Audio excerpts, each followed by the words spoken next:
It all started in 5th grade when I was 11 years old. It was a pretty normal Monday afternoon, after school. My older brother and I were raised by a single mother, so she was often working late into the evenings. We lived in rural northeast Tennessee, and our backyard bordered the Cherokee National Forest. It's a valley community deep in the mountains, and there's not much to do there that doesn't involve the outdoors. A creek ran through our yard, and my brother and I would follow the creek up the mountain. If you followed it long enough, probably about 1.5 miles, you came to the source, which was a natural spring coming right out of the rock. There was a little waterfall that fed into a big swimming hole that we would frequently visit to swim in the crystal clear water. Many days were spent splashing around or turning over rocks and catching crawdads, frogs, and snakes. On this particular day, we decided to climb to the top of the waterfall where the mouth of the spring was. We didn't normally go up there because we were afraid of falling, but I guess we were just extra adventurous that day. I was laying on my back in the shallow water ahead of the drop. Not floating, it was too shallow, just laying on the smooth river rocks and looking at the clouds. My brother dared me to get closer to the edge. He called me a chicken and said I was too scared. He went and sat on the edge with the water flowing around him, looking down at the swimming hole. Well, I'm not chicken, and I took his challenge. I went and sat next to him on the ledge. I knew my brother was a dick, and I also knew he was probably going to pretend to push me to scare me. I decided I would flip the switch on him and jump off when he did. I don't know what possessed me to finally make the jump, but it's something we had talked about before. It wasn't a particularly tall waterfall, maybe 15 feet, possibly less because I was a lot shorter back then. It probably seemed much taller than it really was. The water likewise wasn't some rushing river rapids, just a calm little creek. Like I suspected, he gave me a light, playful little shove, and without thinking, I let myself slip off. I knew the swimming hole was very deep. We'd never been able to reach the bottom by swimming down, and we'd done all manner of things to try and gauge the depth. We had tied a rock to a rope and thrown it in, but the rope completely disappeared in the water. I don't know exactly how long the rope was, but it had to have been at least 20 to 30 feet. So, I wasn't worried about hitting any rocks or breaking my bones at the bottom. I dove in plenty of times from the ground, and I'm a good swimmer. While I was falling, I felt so alive. I laughed and screamed as I fell, and it felt like some of the rides at Dollywood where we'd gone on vacation to before. I hit the cold water and felt myself plummet. I went farther down than I'd ever gone before, and just as I began to swim back up to the top, I felt a force pulling on my legs. It was suction, and I started getting pulled back down. Immediately, I knew what was happening. I'd heard stories of this before. There is another swimming hole similar to this called the Blue Hole in nearby Carter County. There are underwater caves that have sucked in swimmers who dove too deeply that drowned and whose bodies were never recovered. It had never occurred to me before then that there could be underwater caves here too. So when I felt myself getting sucked down, I panicked. I let out a scream, which is the worst thing I could have done, and watched my precious oxygen rise through the blue-green waters in massive air bubbles. I breathed in water and began choking, all while seeing the light at the top get farther and farther away. Then, blackness. I was pulled into the cave, and I felt myself get smashed around algae-covered rocks. The cave grew so narrow that I could feel it squeezing my sides, and I knew that I was going to die. I remember my whole life flashing in front of my eyes like in the movies. I thought about my mom and became very sad that she would never find me. I thought about my brother, who's probably going to blame himself for my death, even though it was my decision to jump. I think that I died, or at least I lost consciousness. Because the next thing I remember, I was waking up on the sand, coughing up and puking creek water. My brother had saved me. Apparently he jumped in after me but couldn't find me. He says I was underwater for at least 5 minutes until I suddenly resurfaced looking blue and cold. He said he thought I was dead, but he pulled me out and pressed on my chest and belly until I spit up water. I was shaking uncontrollably and I was very cold despite the warm weather. It was September, but Here in the south, we were still shaking off the 100-degree heat of August. My brother was leaning over me asking if I'm okay. I couldn't really talk because my throat and lungs were burning, but there was something off about him that I couldn't place. He looked me in the eyes, and that's when it hit me. His eyes were green, but they'd always been brown before. I know they were brown because I had green eyes like our mother, and she always said he had our father's eyes, who passed away when I was an infant.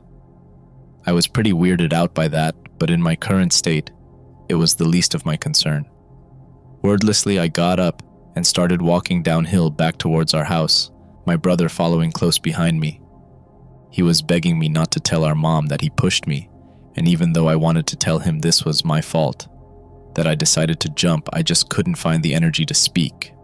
I was dead tired, and I had this awful, squirmy feeling in my belly that made me want to cry.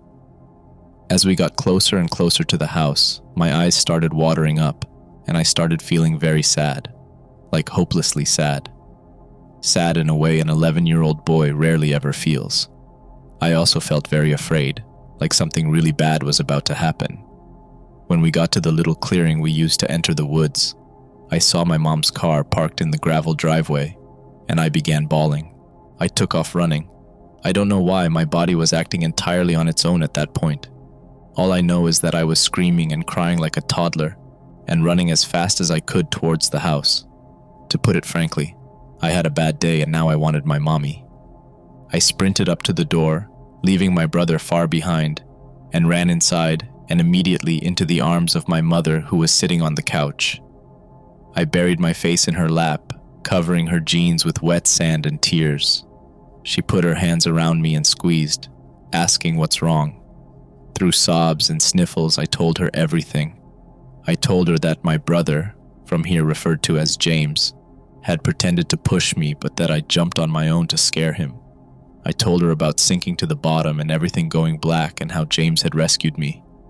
By the time my brother came inside, I had calmed down a lot and was sat on the carpet watching Dragon Ball Z. My mom scolded us both and reminded us that we weren't supposed to be going up there to the swimming hole without an adult. She grounded my older brother, but decided my experience was punishment enough for me, so he was sent off to his room while I got to keep watching TV. Later that night, my mom was helping me with some homework and kept giving me these weird looks. I asked her what was wrong, and finally she said, "Your eyes are green?"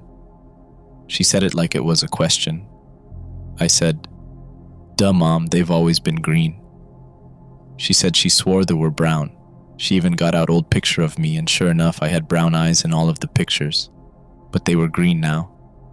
It's kind of funny because she was freaking out that my eyes were green while I was freaking out that they had ever been brown. This caused a bit of a stir in the house. She called my grandma, who also confirmed I had always had brown eyes up until now.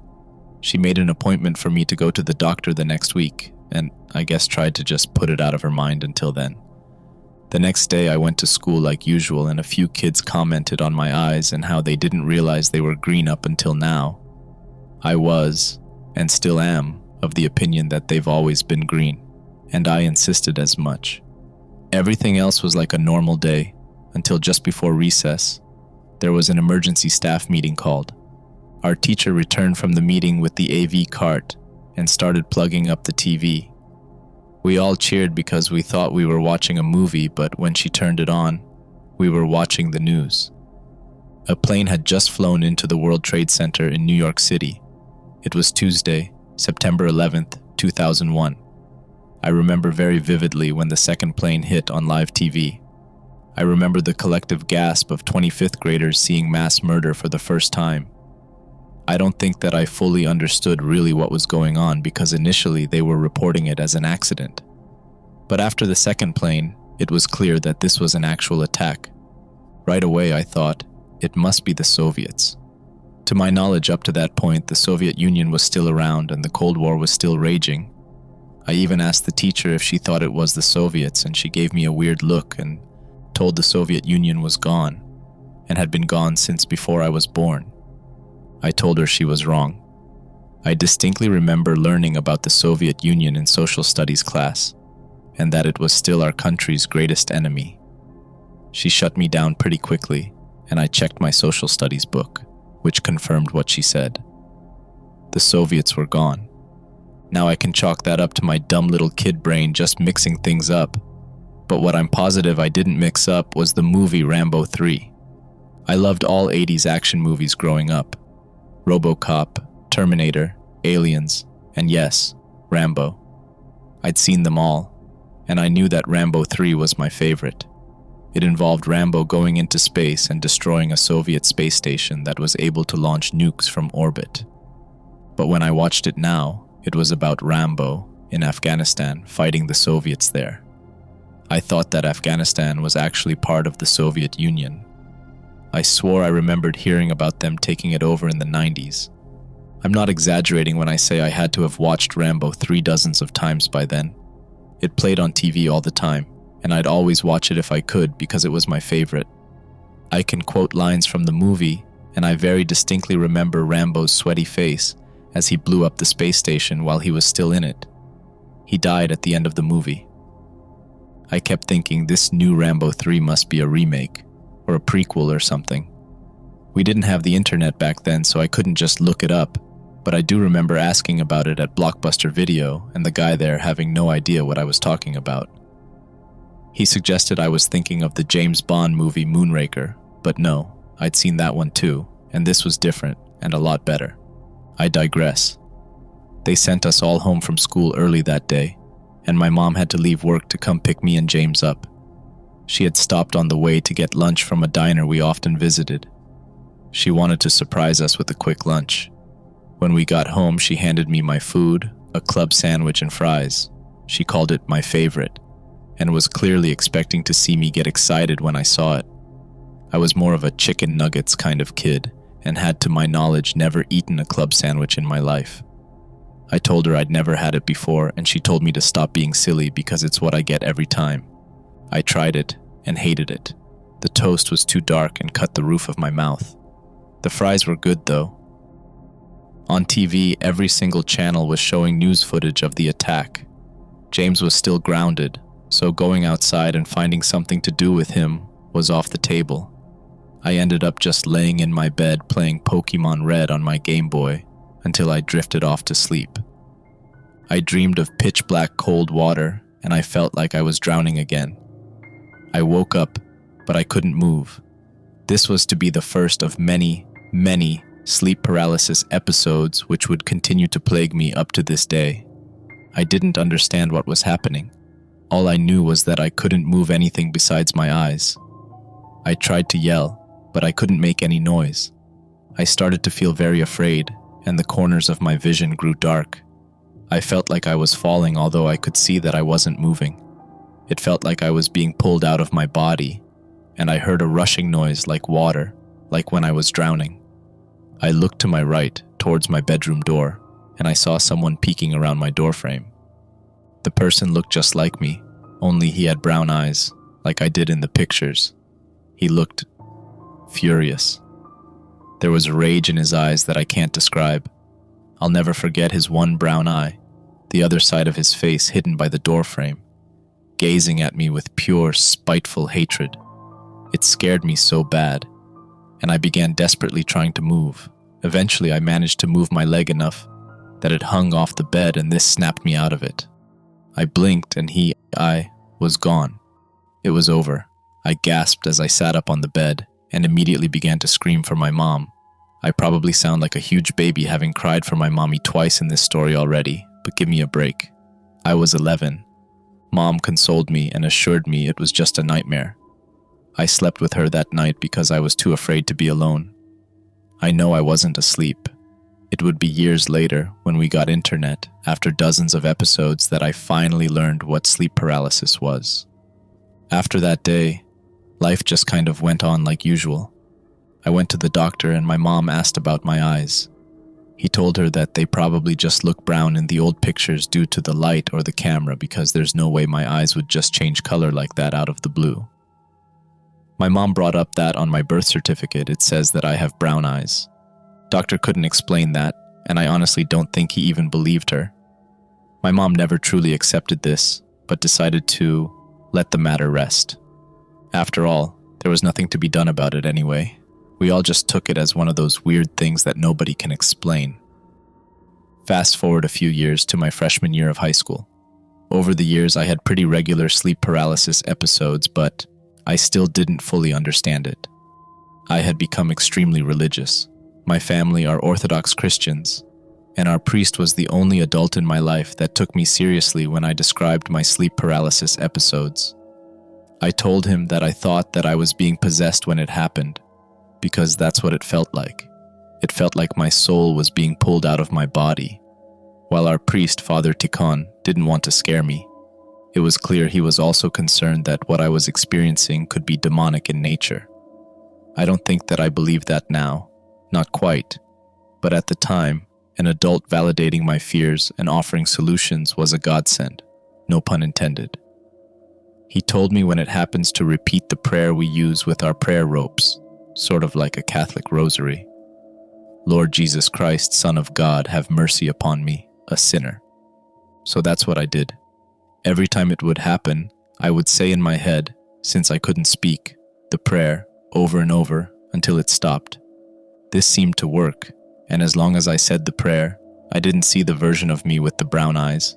That version never grew up, by the way. He remained 11 as I continued to get older. The attacks were much shorter and less scary. Eventually, after I'd been through it hundreds of times, I wasn't even really scared by it anymore. I just said my prayers, and that was that. I followed the full Orthodox prayer schedule.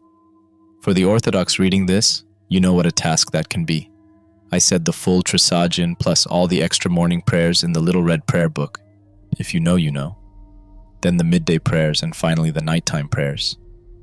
If you recite all of them out of the book, word for word, that comes out to about an hour of prayer each time. So 3 hours of prayer a day that way, plus I would do my prayer rope at least once per day, which was 100 knots.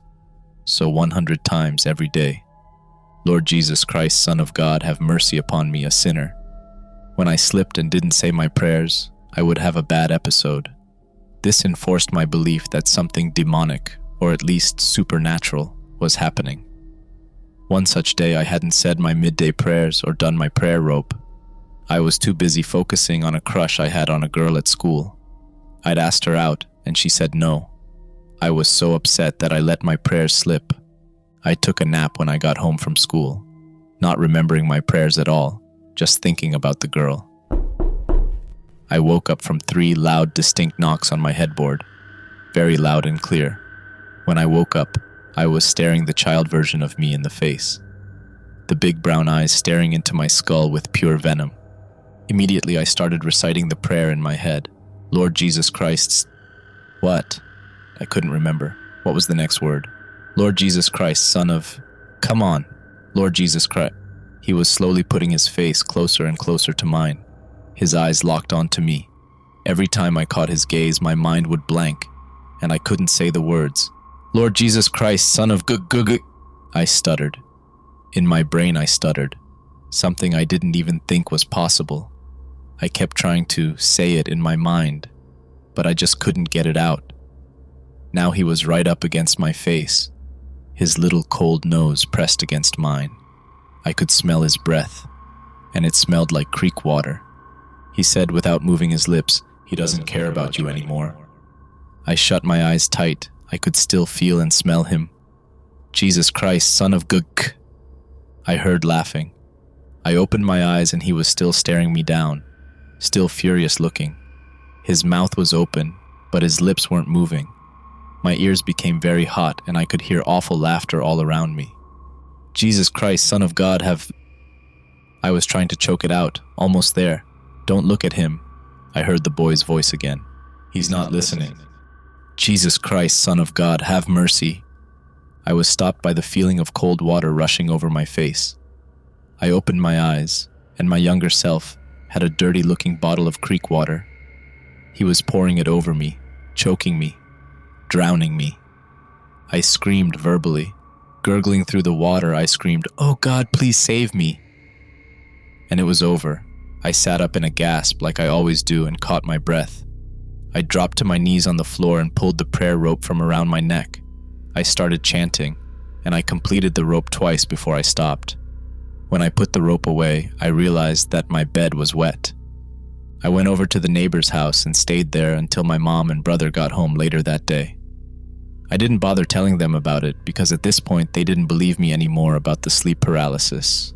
They were convinced they were just normal nightmares. Tennessee in the early 2000s, at least where I lived, didn't have stellar mental health care. Therapists were something that rich people had, not families like ours. I didn't have anyone to talk to about it besides my priest. To his credit, he advocated for me. He tried to talk to my mom about a potential exorcism. While my mom was an Orthodox Christian, she wasn't superstitious, and for her, it was more of a cultural thing than an actually supernatural one. She wouldn't let him do the exorcism, but agreed to let him bless our house, which is normally only done once per year. The blessing made me feel safer, but it didn't stop the attacks. Nothing as bad as that one would happen for a long time, so things kind of went back to normal. I'd have an attack, say my prayers, and get through it. It always felt like it set me apart from the rest of my family. They were all normal, happy people. Meanwhile, 2 to 3 times a week, I believed I was embroiled in spiritual warfare for my very soul. It continued like that for another 2 years, until when I was a junior, I discovered something that stopped the attacks even better than religion: drugs. I tried smoking pot for the first time with my friends and one of their older brothers. I loved it immediately. I felt so free, and light and happy and giggly and hungry. That night, when I slept, I didn't dream. No nightmares, no sleep paralysis, nothing. I hadn't slept like that in years, not since the incident at the swimming hole. By now, we didn't live in the sticks anymore. We'd moved into town and were living in a government housing project. The call center my mom worked at had closed down, and now she worked at McDonald's trying her best to make ends meet. We couldn't afford the house I grew up in anymore, so we had to move. I missed living in the country, but being in the town allowed me a lot of freedom I never had before. I could walk to my friends' houses and would regularly stop on the way home from school to hang out. I started smoking pot every chance I got because I knew they kept the attacks at bay. My brother and I had figured out how to connect to a neighbor's Wi-Fi, and so we had reliable internet for the first time. He showed me how to pirate movies and music, and I started downloading them, burning them to discs, and then selling them at school for a few dollars a pop. I used this money to buy pot, which I would secretly smoke every night before bed. I'm not lying when I say I never felt better. Getting a full night's sleep every night changed everything for me. Ironically, my grades actually improved once I became a certified pothead. Life kept going, and between pot, my goofball friends, and my desperate attempts to get a girl to like me, I fell away from the church. I gradually stopped my 3 hours of daily prayer and eventually stopped going to church altogether. Life was good. I felt like a normal kid for the first time in years. I graduated high school and got my first job, and eventually my own apartment, which I rented with 2 of my friends. However, all good things must come to an end, and one day, my weed dealer stopped answering his phone. Found out through the grapevine that he'd been arrested. I wouldn't be getting any weed anytime soon. It took about a month, but once all the THC was gone from my system, the nightmares came back. They soon turned to sleep paralysis, and just like that, I was praying again. Only this time, it didn't work. It didn't stop the attacks. I would have nightmares where the kid version of me would talk to me. He would tell me that God has abandoned me because I abandoned him. He said that when I prayed, God would simply laugh and turn away from me. He said that one day, he would kill me. I believe him because it still happens. He's never poured the water on me like he did that one day, but the choking continues. When it happens, I can't breathe. I can't think. I feel like I'm being sucked from my body and going somewhere far away, somewhere dark, cold, and wet. I know that this is how I'm going to die. I still pray. I struggle. I fight, and I get through it each time. Eventually, I got married. Now I don't sleep alone much anymore. And when I have my attacks, my wife wakes me up. She can hear me softly crying out in my sleep. Sometimes when I'm home alone, I will suddenly feel as though all the energy is drained out of me and I become very, very tired out of nowhere. I'll want to lay down for a nap, but I know in these times that if I do, I will surely have an attack, and I'm deathly afraid that one day I won't wake up from it. Sometimes I accidentally fall asleep on the couch, and each time it gets harder and harder to get myself out of it. He visits me every time. He wants me dead, more than dead. He wants my actual soul to be destroyed. I believe that he wants my soul gone, so that he can inhabit my body and pick up where he left off. I believe that when I drowned that day, I entered an alternate universe and took his place, and he wants his life back. I don't know what will happen if he ever succeeds. I don't know what he will do to my wife or my friends. I hope I never have to find out. I have a plan. This weekend, I'm going to go back to my childhood home.